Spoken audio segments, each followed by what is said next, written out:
여러분, 안녕하세요. 저는 서울 강남에 살고 있는 30대 후반의 여성이에요. 전 디자인 회사를 운영하며 작게 개인 사업을 하고 있습니다. 흔히들 그러죠? 친구든 배우자든 사람을 정말 잘 만나야 한다고요. 저는 이 말 뜻을 아주 뼈저리게 느끼게 되었던 일이 있습니다. 도대체 무슨 일이냐고요? 1년 전 하마터면 사기꾼인 두 인간을 만나 제 인생을 송두리째 날릴 뻔했거든요. 생각해보세요. 저에게 간이고 쓸개고 다 내줄 것처럼 굴던 세상 다정했던 제 예비 남편이 알고 보니 제 재산을 노리고 접근한 희대의 사기꾼이었다면 그 심정이 어땠을지요.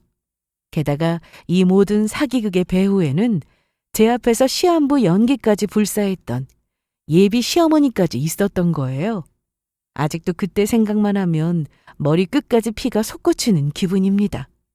하지만 그대로 당하고만 있을 제가 아니었고 결국 모든 추악한 진실이 들통나면서 예비 남편과 예비 시모 모두 저에게 혼쭐이 나고 맙니다. 일생일대 잊지 못할 그 통쾌한 복수극에 대해 여러분께 말씀드려보려고 합니다. 제가 어렸을 때 저희 집은 가난한 편이었습니다. 방 2칸짜리 반지하 방에서 부모님과 함께 살았거든요. 하지만 저는 부모님께 큰 불만은 없었어요. 힘든 형편 속에서 저를 잘 길러주신 것만으로도 감사한 일이었으니까요. 그런데 어려서부터 가난하게 살아서인지 전 성공하고 싶은 욕심이 컸습니다. 꼭 성공해서 저를 키우느라 고생하신 부모님을 호강시켜드리고 싶었거든요.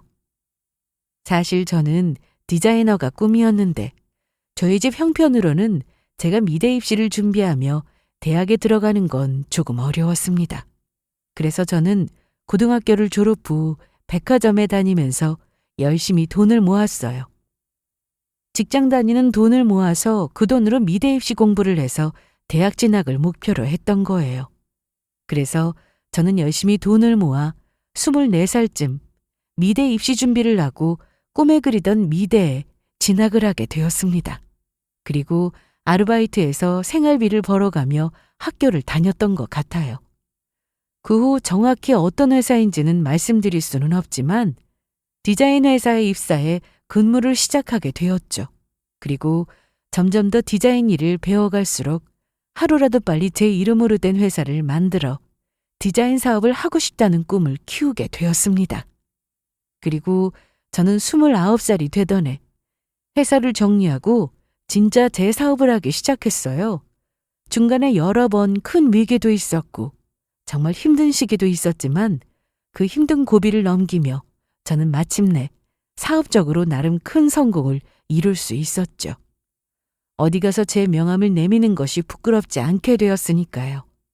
그런데 막상 제가 사업에 매달리다 보니 연애라는 것을 제대로 해본 적이 없게 되었습니다. 그저 일이 좋아서 일에 미쳐서 살다 보니 그렇게 크게 이성에게 관심이 없었던 것도 사실이고요. 그런데 뜻밖의 계기로 그 사람, 제 예비 남편을 만나게 됩니다.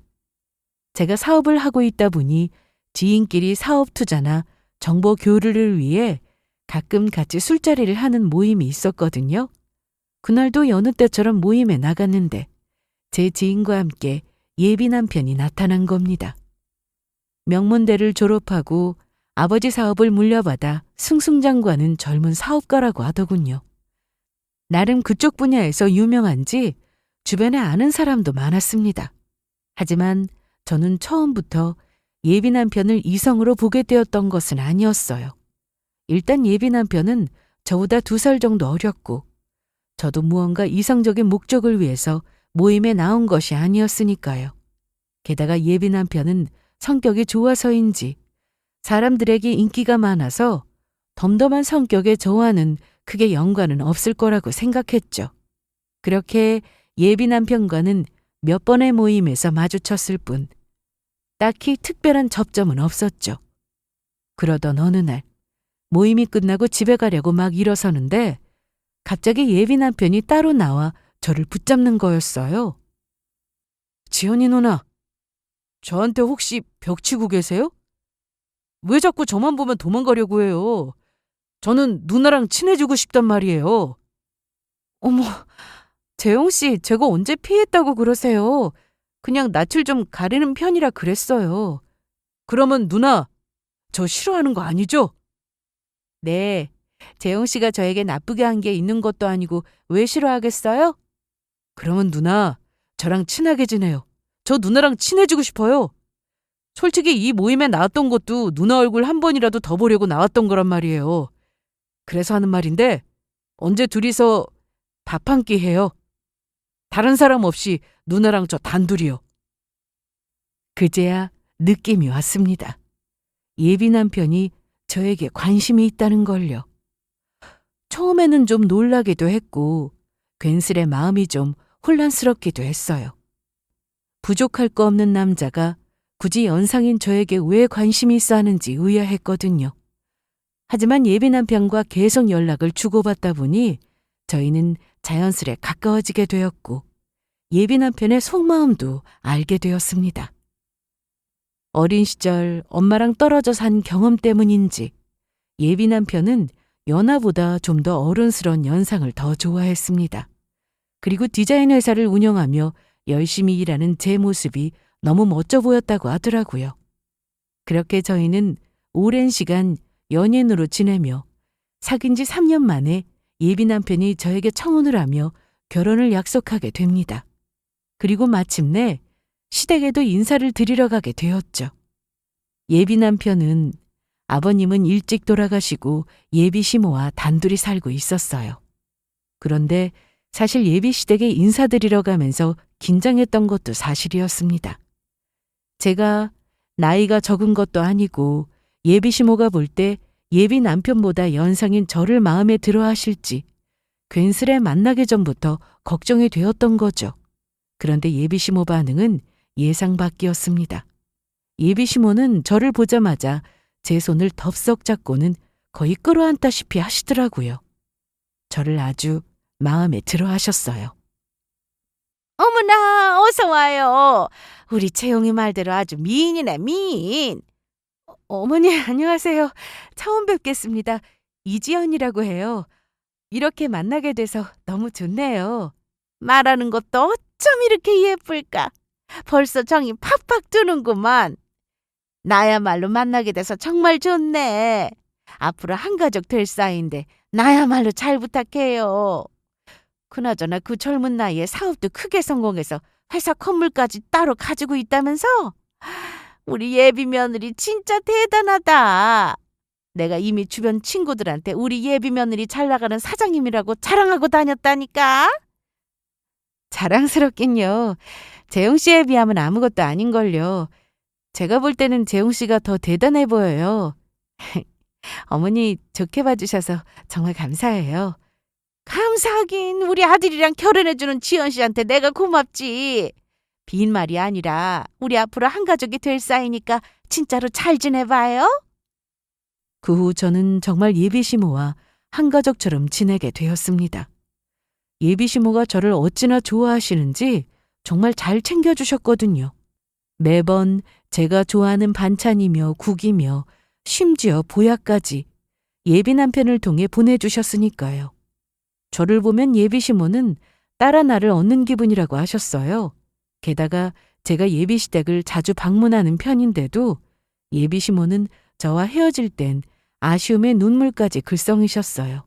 정말 정 많고 좋으신 분이라 생각했죠. 그러니 저도 예비 시모를 자연스레 챙겨드리게 되었고 예비 남편과 함께 예비 시모를 모시고 맛있는 것도 먹으러 가고 여행도 다니게 되었습니다. 저는 그 시간이 무척 즐거웠고요. 하지만 저는 그때까지 전혀 모르고 있었던 거죠. 제 한 치 앞도 알 수 없는 인생에 대해서요. 그때 예비 남편과 제가 결혼을 약속한 사이는 맞았지만 그때까지만 해도 결혼을 서두르지는 않았습니다. 각자 일도 있고 하니 결혼의 경우 천천히 잘 준비하자 싶었던 거죠. 아이야 요즘 사람들 대부분 늦게 낳는 편이기도 했고 예비 남편과도 여유를 가지고 가지기로 했고요. 그런데 어느 날 예비 남편이 저를 독촉하며 갑작스레 결혼을 서두르는 것이었습니다. 자기야, 우리 결혼 빨리 하면 안 될까? 우리가 서로 바쁘다 보니까 시간도 안 나고, 그래서 결혼식 제대로 준비하려면 어느 정도 시간이 걸리는 거 알고 있지만 그래도 나는 빨리 하고 싶어. 요즘 계속 결혼 빨리 하자고 그러네? 갑자기 그렇게 서두르는 이유가 뭔데? 난 우리 결혼이 소중한 만큼 완벽하게 준비해서 하고 싶다고. 아직 준비할 것도 많고 우리 식장도 제대로 못 알아봤잖아. 자기 마음이 뭔지 나도 잘 알고 있는데 솔직히 우리 엄마 입장도 생각해줘야 하는 거 아니야? 우리 엄마 나이도 있고 얼른 손주 보고 싶어 하신다고. 솔직히 자기가 젊어서 나랑 결혼하는 것도 아니고 그 나이에 너무 깐깐하게 따지는 거 아니냐고. 자기 지금 그게 무슨 말이야? 그 나이에 너무 깐깐하게 따진다니. 지금 그거 정말로 나한테 하는 소리 맞아? 자기는 지금까지 날 그렇게 생각하고 있었던 거야? 그렇게 나이가 걸리면 왜 나랑 만나서 결혼하자고 그랬던 건데? 그럴 거면 우리 결혼 다시 생각하자. 자기야, 그런 뜻이 아니라 그만큼 내가 자기랑 빨리 결혼하고 싶어서 답답한 마음에 내가 말실수한 거였어. 사과할게. 정말 미안해. 하지만 하루라도 자기랑 빨리 결혼해서 살고 싶은 내 마음 안다면 조금은 알아달라는 거야. 나는 얼른 자기랑 결혼해서 살고 싶다고. 알았어. 하지만 다음부터 또 그런 식으로 이야기하면 그땐 나도 자기한테 정말 실망할 수도 있어. 그리고 우리 결혼식 앞당기는 거는 나도 진지하게 생각해 볼게. 그러면 된 거지? 정말이지? 우리 결혼식 앞당기는 거 다시 한번 생각해 주는 거지? 그러면 되도록 긍정적으로 생각해 줘. 자기야, 정말 고마워. 그리고 내가 말실수한 거 정말 미안해. 앞으로는 진짜 조심할게. 예비 남편의 말에 살짝 마음이 상한 것도 사실이었지만 그래도 제 고집만 부릴 수 없어 결혼을 앞당기는 일을 고민하게 되었습니다. 결혼은 혼자 하는 게 아니라 두 사람이서 하는 거였으니까요. 그러던 어느 날 저는 예비 남편이 저희 결혼을 서두르는 진짜 이유를 알게 되었습니다. 어느 날 밤 예비 남편이 급하게 할 말이 있다며 저희 집 앞으로 찾아왔거든요. 그의 얼굴은 마치 세상이 무너지는 듯한 표정이었죠. 눈은 퉁퉁 붓고 목소리는 잔뜩 잠겨 있었습니다. 저는 순간 가슴이 철렁하는 게 무슨 일인가 싶었던 거죠. 그런데 예비 남편의 입에서 나온 말에 저는 큰 충격을 받고 말았습니다. 누나, 자기야, 이 일을 어떻게 하면 좋아? 나 진짜 죽고 싶어. 그게 무슨 일이야? 죽고 싶다니. 자기 무슨 일 있었던 거야? 실은 그게 엄마가 절대 자기 걱정한다고 말하지 말라고 했는데 엄마가 지금 위암 3기야. 그래서 엄마가 계속 살 수 있을지 모르겠어. 의사 선생님 말로는 수술하고 관리만 잘하면 나을 수도 있다고 하는데 그 말을 어떻게 장담하느냐고. 그래서 자기가 진짜 싫어하는 거 알지만 우리 결혼 서두르자고 한 거였어. 그런데 나 혼자 고민하는 것도 너무 힘들고 도저히 참을 수가 없어서 자기 찾아와서 이렇게 이야기하는 거야. 자기야, 우리 엄마 어떻게 하지? 이대로 우리 엄마 죽으면 어떻게 하느냐고. 나 지금 너무너무 무서워. 바보야. 그런 일 있으면 진작 이야기했어야지. 난 어머니가 아픈지도 모르고 내 고집만 부렸잖아. 우리 그러면 당장이라도 내일 결혼식장 알아보고 빨리 식 올리자. 어머니 위해서 그게 맞는 것 같아. 그리고 너무 걱정하지 마. 어머니 분명히 완쾌할 수 있을 거야. 그러니까 우리 포기하지 말자. 그게 정말이야? 알았어, 자기야. 정말 고마워. 진짜 고마워. 그렇게 저는 생각지도 못한 예비시모의 암 선고에 결혼식을 서두르기로 마음먹게 됩니다. 그동안 저에게 너무나 잘해주신 예비시모를 생각하면 저만 좋자고 억지를 부리며 결혼식을 미룰 수는 없었으니까요. 그리고 저는 다음 날 바로 예비 시댁으로 찾아가게 되었죠.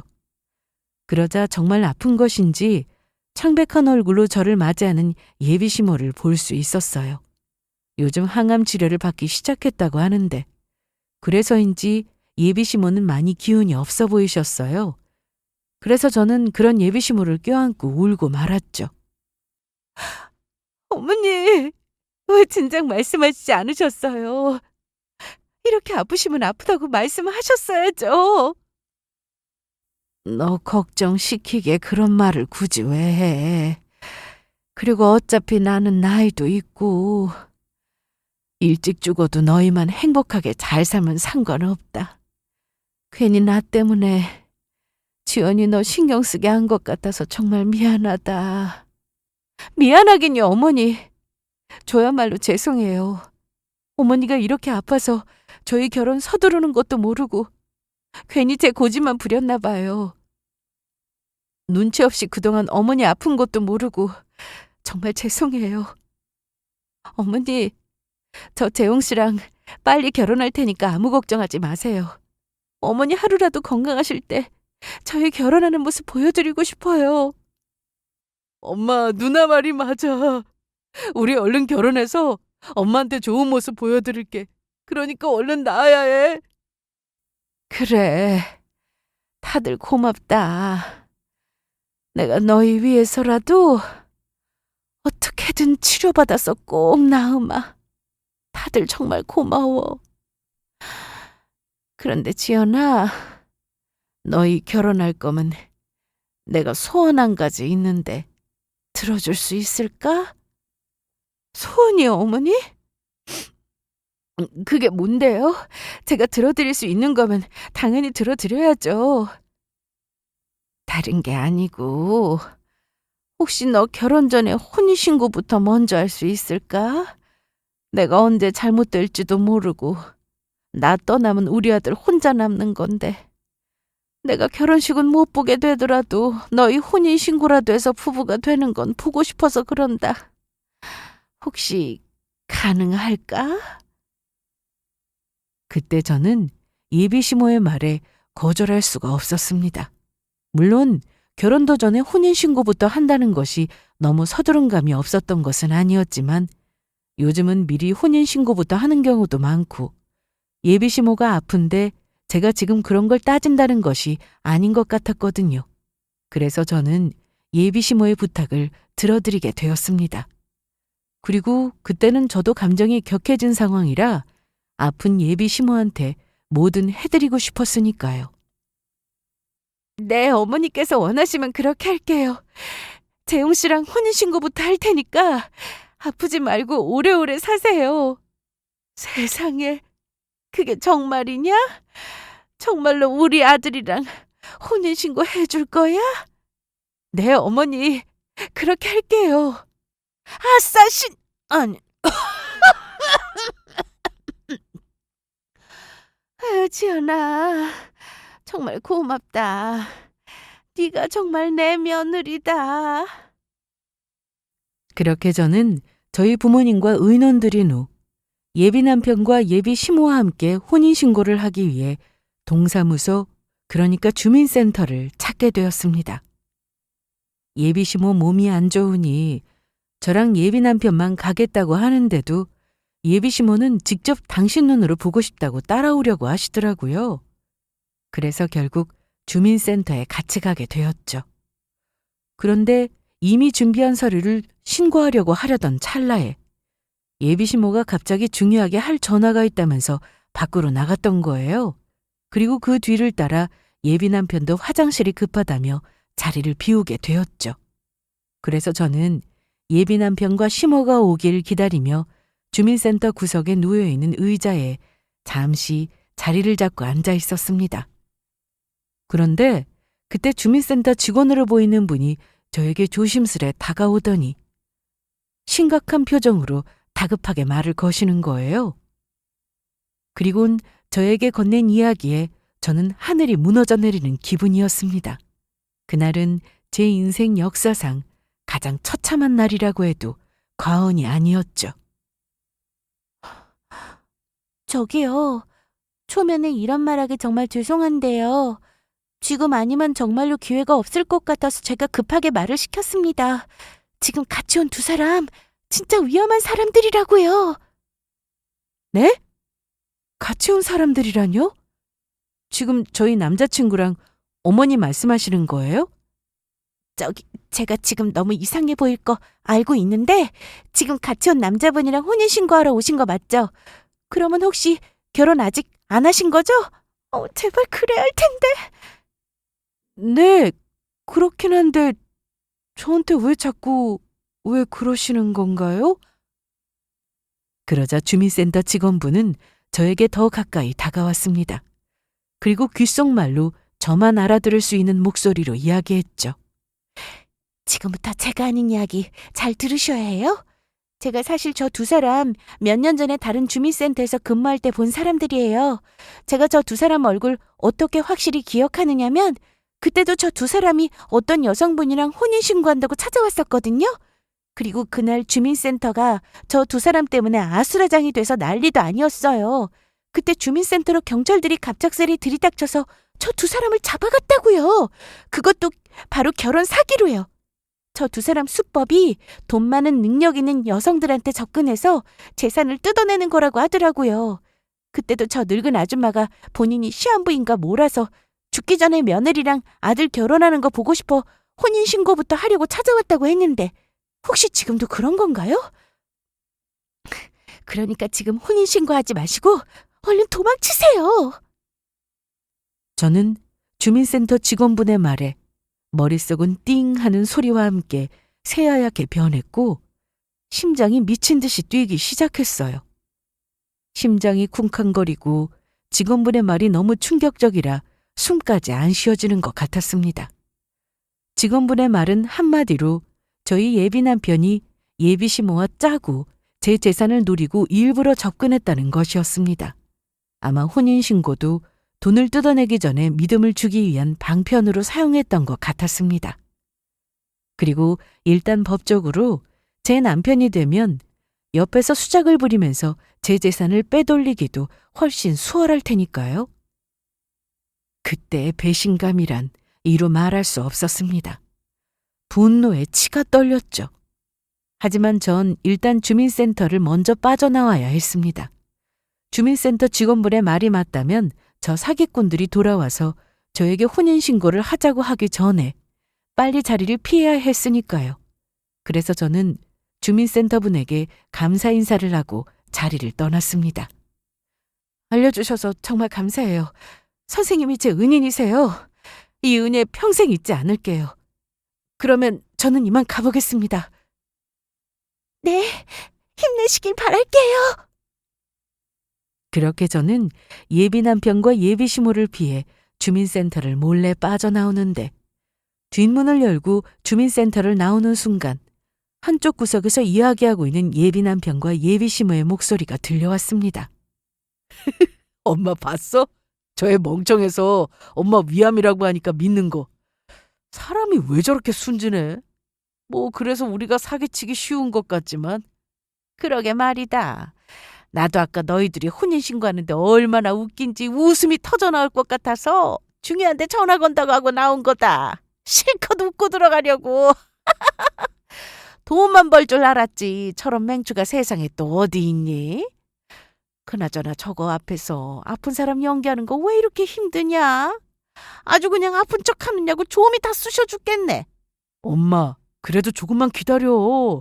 혼인신고하고 나 좀 더 믿게 되면 우리 회사 투자하라고 해서 내가 돈 뜯어낼 예정이니까. 혼인신고만 하면 내가 배우자 되는 거니까 저의 재산 내 마음대로 할 수 있다고. 오랜만에 작업치는 거 성공할 수 있을 것 같아. 그리고 이게 다 3년 동안 공들여서 지연이 꼬신 잘난 엄마 아들 덕분인 거 잊지 말고. 그래, 엄마도 알고 있어. 저런 젊고 돈 많은 여자를 또 우리가 어디 가서 구하겠냐? 우리 아들 정말 장하다, 장해. 그때 심정은 당장이라도 달려가 두 사람의 멱살을 잡고 너희 대체 뭐냐며 소리 지르고 싶었어요. 하지만 이성을 붙잡았습니다. 이성을 잃으면 안 된다. 이 모든 것을 눈치채지 못하게 철저히 복수해야 한다. 그렇게 제 마음속에서 강하게 이야기했거든요. 그렇게 저는 두 사람이 눈치채지 못하게 조용히 마치 아무 일도 없었던 것처럼 자리를 피했습니다. 그리고 그제야 모든 걸 깨닫게 되었죠. 3년이란 시간 동안 지금까지 모든 것이 예비 남편과 예비 시모의 철저히 계산된 행동이었단 사실을 말이에요. 3년이란 제 인생이 희롱당한 것이었습니다. 그 후 주민센터에서 갑자기 사라진 저를 보고 놀랐는지 예비 남편에게서 연락이 왔습니다. 그래서 제가 이야기했죠. 갑자기 저희 부모님이 반대하고 나오셔서 혼인신고를 좀 미뤄야 할 것 같다고요. 제가 저희 부모님을 설득한 후 다시 혼인신고를 하자고 하며 예비 남편과 예비 시모의 마음을 안심시켰습니다. 저는 그때 예비 남편과 예비 시모에게 제대로 복수를 해줘야겠다고 생각했어요. 이 사기꾼들에게 제대로 매운맛을 보여주며 혼을 내줘야겠다는 마음이었죠. 그래서 저는 탐정사무소에 의뢰를 해서 예비 남편과 예비 시모의 뒷조사를 시작했습니다. 그리고 두 사람의 숨겨왔던 엄청난 과거를 알게 되었는데 아주 가관이었습니다. 예비 남편 놈이 명문대를 나왔다는 것도 이미 거짓말이었고 지방에 있는 대학교를 다니다가 중퇴를 했다더라고요. 게다가 예비 남편과 예비 시모 모두 전과자로 교도소를 여러 번 들락거렸습니다. 그것도 결혼 사기 전문으로 당한 사람이 한둘이 아니었더라고요. 수법도 다양했습니다. 저처럼 오랜 시간을 투자해 혼인신고를 빌미로 재산을 가로채는 방법도 있었지만 다르게는 결혼을 미끼로 돈을 빌리거나 본인들이 사업을 한다며 투자하게 만들어 잠적하는 것을 반복했습니다. 당한 사람 중에는 의사에, 변호사에, 돈 많은 자산가에, 저처럼 사업가 등 아주 다양했습니다. 예전에는 전혀 이해가 안 되었는데 사기꾼이 작정하고 덤비면 아무리 똑똑한 사람이라도 당하고 만다는 그 이야기가 사실이라는 걸 그때 처음으로 깨닫게 되었습니다. 그래서 저는 일단 제가 세운 복수 계획이 끝날 때까지 두 사람이 사기꾼이란 사실을 모르는 척 연기를 하기로 했어요. 그리고 마침내 두 사람은 노골적으로 저에게 본색을 드러내기 시작했어요. 제가 혼인신고를 미루자 예비 남편과 예비 시모는 한시라도 제 재산을 빨리 빼앗아야겠다고 생각을 했는지 저에게 재산을 빼앗을 다른 방법을 찾았던 겁니다. 바로 예비 남편 놈이 여성들에게 사기를 칠 때 자주 쓰던 수법으로 본인 회사에서 새로 시작하는 좋은 사업 아이템이 있다면서 저에게 투자를 요구하더라고요. 이젠 예비 남편과 예비 시모 두 사기꾼 인간의 시커먼 속내가 저에게 너무 잘 보이기 시작한 거죠. 그런데 자기야, 내가 얼마 전에 이야기했던 거는 생각해 봤어? 어떤 거? 아니, 내가 저번에 우리 회사 사업에 투자해 볼 생각 없느냐고 물어봤었잖아. 내가 그때도 말했지만 너무 좋은 사업 아이템이라 다른 사람한테 투자받아서 돈 벌어주느니 자기한테 돈 벌어다 주고 싶어서 그런 거야. 누가 봐도 100% 성공할 아이템인데 이왕 돈 버는 거 자기 벌게 해주는 게 좋잖아. 남 주기도 너무 아깝고. 이건 내가 자기니까 특별히 이야기해 주는 거라고. 예전이라면 예비 남편의 정체를 몰라 바로 속아 넘어갈 수도 있었지만 이제는 달랐습니다. 솔직히 그때 예비 남편 놈의 말이 저한테는 빨리 제 돈을 뜯고 싶어하는 절규밖에 들리지 않았거든요. 하지만 일단 예비 남편 놈과 예비 시모를 혼내주기 위해선 아무것도 모르는 척하면서 저는 이야기했죠. 은근히 예비 남편 놈의 속을 긁으면서요. 아, 그거. 그런데 자기야, 아무리 우리가 결혼할 사이라고 해도 공은 공이고 사는 사이인데 내가 자기 말만 믿고 사업에 투자한다는 게 냉정하게 말이 안 되지 않아? 번지르르한 말이 아니라 나도 정확하게 자기가 어떤 사업을 하려고 하는지 알아야 할 거 아니야. 그런가? 당연하지. 이건 7살 먹은 어린애도 알겠다. 그러니까 내가 정말로 자기 회사 투자하길 바라는 거면 그렇게 말만 하지 말고 제대로 된 사업 계획서를 가지고 오라고. 그러면 내가 그거 보고 판단해 볼게. 설마 어차피 내가 자기랑 결혼할 사람이라고 우습게 보고 어물쩍 넘어가려고 사업 계획서도 안 보여주는 건 아니지? 나 그렇게 바보 아니라고. 아이, 설마 내가 어떻게 자기를 우습게 봐? 그래, 알겠어. 내가 사업 계획서 자기한테 보여줄게. 조금만 기다려. 똑 부러지는 저의 태도에 예비 남편은 적잖이 당황한 것 같았습니다. 제가 예비 남편 앞에서는 사람 좋은 모습만 보여주니 제가 얼마나 무서운 사람인 줄 몰랐던 거죠. 저도 오랫동안 사업을 해왔기에 일적인 부분에서 절대 호락호락하지 않거든요. 게다가 예비 남편의 본색을 안 이상 제가 당해줄 리 없었고요. 두 사기꾼 모자에게 제대로 한 방 먹일 때까지 계속 약 올려줄 생각이었습니다. 하지만 두 사기꾼들의 탐욕은 거기서 끝나지 않았죠. 제가 사업 투자에 대해 고민해보겠다고 하니 안 되겠는지 두 사기꾼들은 저에게 돈을 뜯어낼 방법으로 정말 인간으로서 하지 못할 생각까지 하고 있는 것 같았습니다. 아무래도 두 인간들이 제 목숨을 노리는 것 같았어요.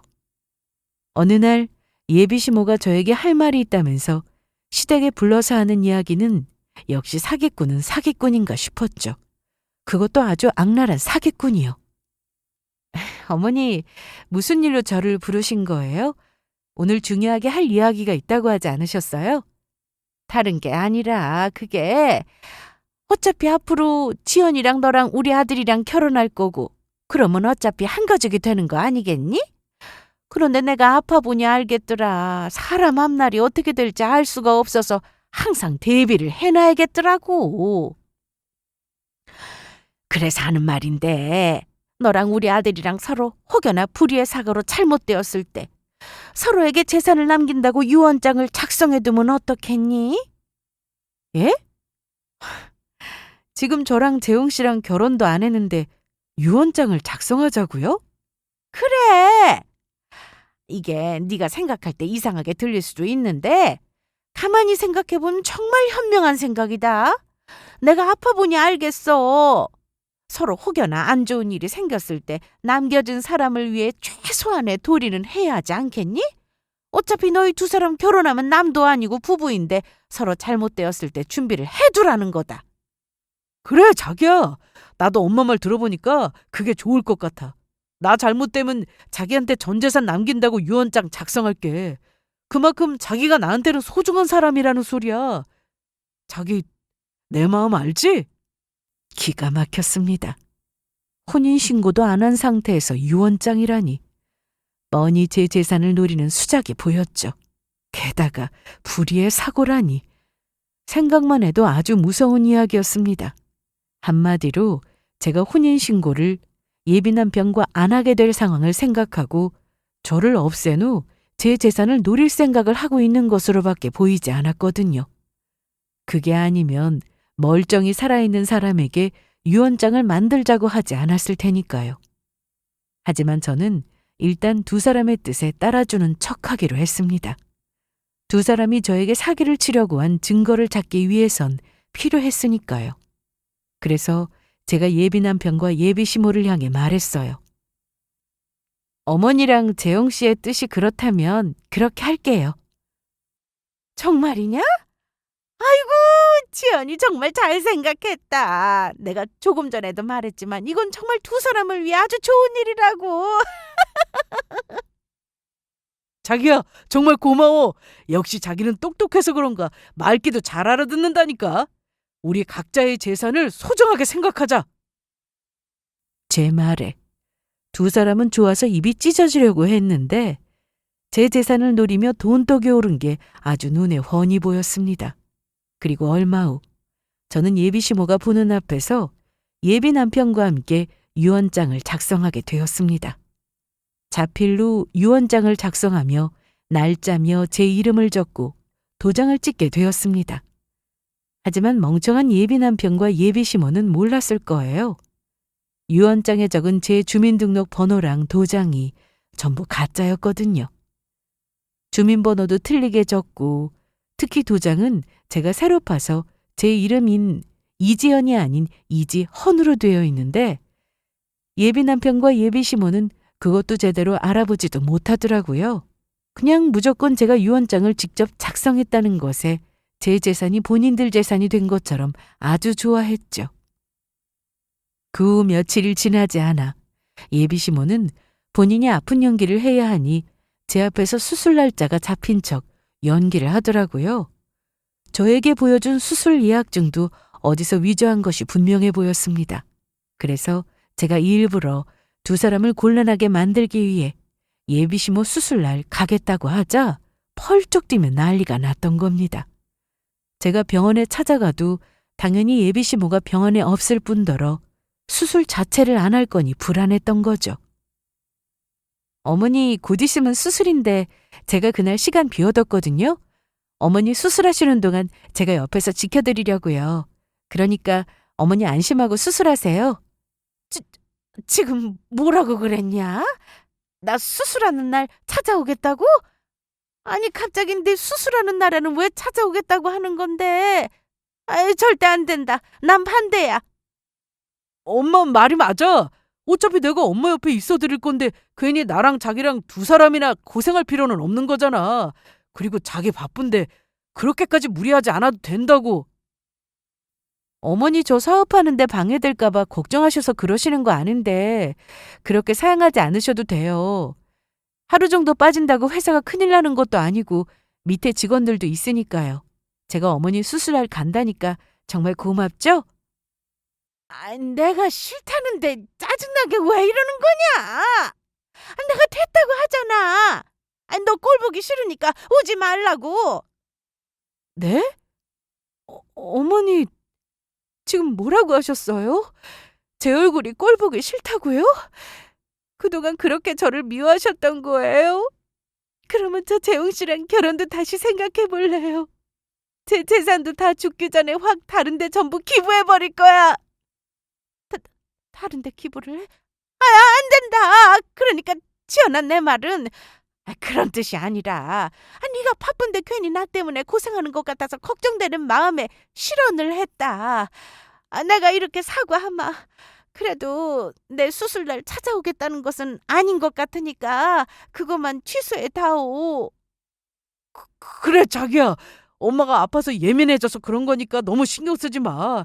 엄마는 왜 괜히 사람 신경 쓰이는 말을 해서 기부 이야기까지 나오게 만들어. 엄마 진짜 주책이다. 그러게 말이야. 내가 주책이네. 알았어요. 어머니, 한 번만 용서해 드릴게요. 하지만 다음부터는 또 그러면 국물도 없을 테니까 그렇게 하세요. 그리고 저도 갑자기 귀찮아져서 어머니 수술 날에는 안 갈래요. 그러니까 알아서 잘 수술 받고 오세요. 알겠다. 이해해줘서 고맙네. 제가 예비시모 수술날 안 가겠다는 말에 두 사람은 전부 안도하는 것 같았지만 표정만 봐도 좋아 보이지는 않았죠. 제 태도가 점점 이상해지니 예비 남편이며 예비 시모며 전부 마음이 불안해진 것 같았어요.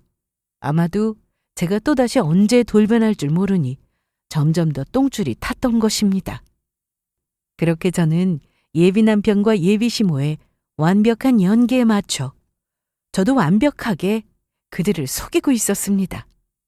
그리고 마침내 두 사기꾼에게 마지막 한 방을 날릴 때가 왔습니다. 두 사람에게 한 방 먹이고 모든 걸 끝낼 준비를 마친 것이죠.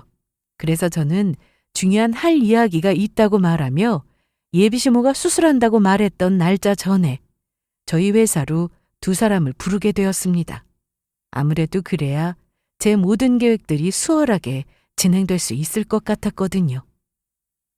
사실 저는 저희 회사에 예비 남편과 예비 시모에게 결혼 사기를 당한 피해자들을 전부 모아놓은 상태였어요. 그리고 이미 대기하고 있는 형사분들도 계셨고요. 탐정님한테 알아봤을 때 두 사람은 이미 다양한 결혼 사기로 지명수배가 떨어진 상태였거든요.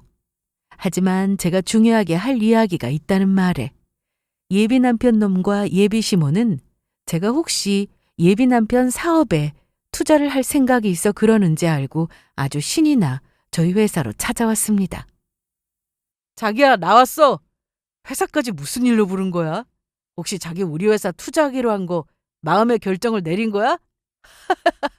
정말 잘 생각했어.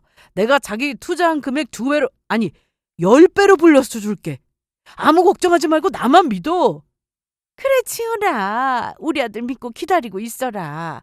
무엇이 되었든 상상 그 이상일 것이다. 우리 아들이 너 벼락부자로 만들어줄 거야. 진짜 김칫국도 작작 퍼먹었으면 좋겠네.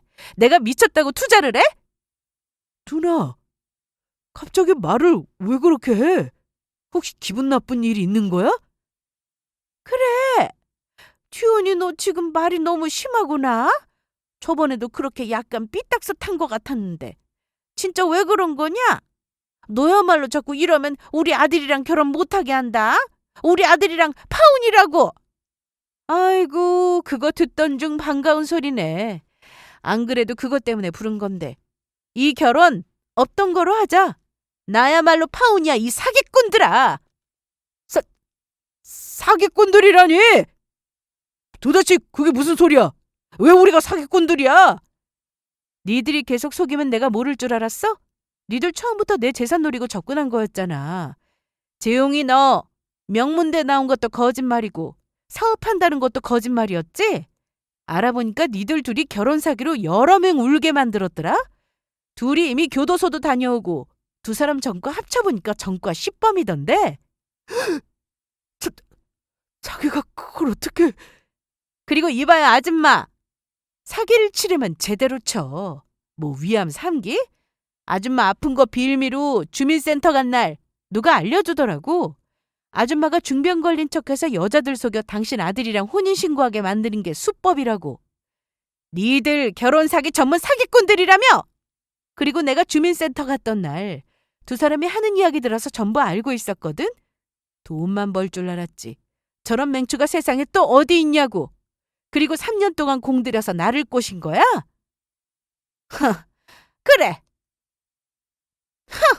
그래. 우리 사기꾼들이다. 그래서 네가 어쩔 건데. 너 죽으면 우리 아들한테 전 재산 주겠다고 유언장까지 남긴 거 벌써 잊었냐? 어차피 그래봤자 유언장이 있는 한 너 죽으면 우리 아들한테 전 재산 줘야 한다고.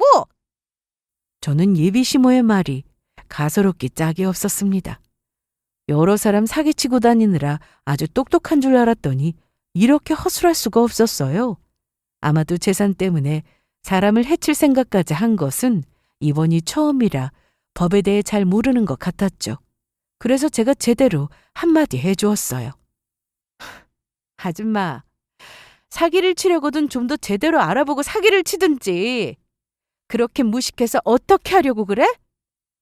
유언장만 쓰면 내 재산이 당신 아들 거가 될 것 같아? 뭘 모르나 본데 유언장 그거 내가 새로 다시 쓰면 그만인 거야. 내가 새로 유언장 작업하면 당신들이 내 유언장 가지고 있어도 아무 소용없다고. 그리고 내가 니들한테 준 유언장 나중에 한번 잘 살펴봐라. 내가 찍은 도장도 주민번호도 전부 가짜로 쓴 거니까. 어차피 니들 내 재산 단 0원도 가질 수 없어. 억울해서 이걸 어쩌나? 나 속여 먹으려고 3년이나 고생했을 텐데 전부 소용없게 됐네? 아니야, 이럴 순 없어. 우리 교회에 여기서 이렇게 물거품이 될 수 없다고. 내가 3년 동안 너한테 공들이느냐고 얼마나 고생했는데 그 시간이 억울해서라도 이러면 안 된다고. 맞다. 우리가 그동안 얼마나 힘들게 정성을 쏟았는데 우리 이번에 제대로 한탕하고 은퇴하려고 했었다고. 억울해서 안 된다고. 그때였습니다. 문이 쾅 하고 열리며 저희 사무실로 예비 남편과 예비 시모에게 당한 결혼 사기 피해자들이 나타났죠. 그러자 두 사람 다 전부 굉장히 당황한 눈치였어요. 니들이 여기를 어떻게... 이 악마 같은 너 나한테 사기치고 여기서 또 다른 사람 인생 망치려고 하고 있었냐? 너 나한테 사기친 돈 어떻게 할 거야? 당장 내놔. 당장 내놓으라고. 여러분, 저런 것들은 그냥 말로 해선 안 된다고요. 아주 혼쭐을 내주자고요. 그리고 순간 두 사람은 피해자들에게 둘러싸여 혼쭐이 났습니다. 머리가 뜯기고 물리고 꼬집 피고 결국 두 사기꾼은 살려달라고 절규하더라고요. 그리고 바로 두 사기꾼들을 잡기 위해 형사님들이 나타났습니다. 두 사기꾼들은 제가 보는 앞에서 바로 형사님들에게 수갑이 채워졌습니다.